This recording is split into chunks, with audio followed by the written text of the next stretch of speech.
Development is something we all are concerned with, and it is not about just achieving something, it is also about making it sustainable.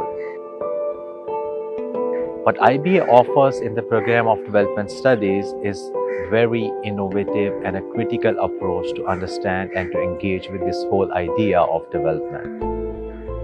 In the IBA, we offer the interdisciplinary approach to understand not only development theory but also about its practice.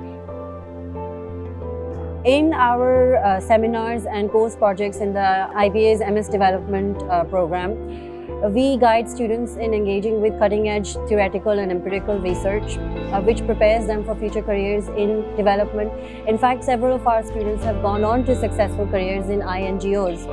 Development studies at the IBA offers us unique opportunity to delve into these critical concepts and ideas of development. We are talking about not only one unique model of development, but different histories and diversities and inclusion that we can take into account while developing. It offers you the faculty which is renowned scholars in their fields, not just in Pakistan but also internationally, and you can make it compatible to whatever your interests are.